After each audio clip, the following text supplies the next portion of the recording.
So maybe it was coming across 50. Unconsciously, I didn't think about 50 as a number of a time to be retrospective, but I had some time on my hands, and I had read an article in the New York Times that a young man had written, and I liked the article. I go, oh, this guy gets me, in a way that it was the first article I read where he had weaved all different times of my career and life into a thread, instead of sort of like saying he was this then and now he's this, and this then and now he's this. So he'd strung them all together, and I liked his style of writing, and I asked him to come on and be a ghostwriter for a book. We met one time. It was a good meeting. We thought it was going to be a book, a little hardback book that you could put on the back of the toilet that every college kid could take to school and could open it up any page, maybe read a truism or a bumper sticker or something, and have a little aspiration ahead about their day. Well, the New York Times pulled him off because evidently they weren't allowing any of the writers to work with celebrities. And just as he got pulled off, and I was in the room, my office with Camilla, my wife, I said, I think I need to find a new ghostwriter. And I stopped at the same time she stopped. And she said, you know what this means? And I went, yeah, I do know what it means, which is I need to go off and write it myself.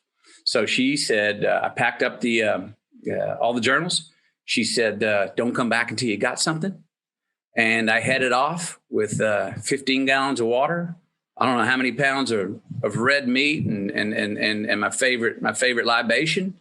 And I went away to the desert. The first 12 days were sort of no electricity, me with my journals, no cell reception, nothing like that. I wanted to be forced with nothing but my past, and find some entertainment in that at least. And I feared being embarrassed. I feared feeling ashamed. And I feared seeing a arrogant little SOB that I was in the past. And I crossed all those things in looking back at my last 50 years. But what I noticed was that a lot of things I thought I'd be embarrassed about, I giggled at. A lot of things I thought I'd be ashamed about, I had already forgiven myself for, or now forgave myself for. And a lot of the times where I was an arrogant little SOB, what I realized is that if I wasn't the arrogant little SOB at that time, I may not have had the confidence to put myself in a situation to get absolutely humiliated and humbled. So I sat down with the journals. I remember going into thinking it was going to be more academic, thinking that that's what it was. After day 5, I realized, no, there's actually more folk poetry in here and stories to tell than any academia. So I backed off and said, let's just see what the journals reveal themselves to be. And I ended up with 8 stacks of all the journals. I said, what are some themes? I had a big stack of stories, big stack of people, big stack of places, big stack of prescribes, big stack of poems, prayers, and bumper stickers.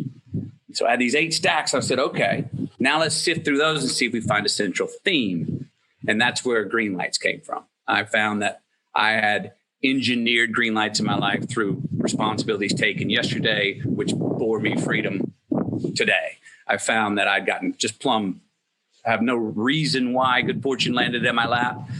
There was no reason why, but I said, well, let's make some rhyme out of this and do something with it.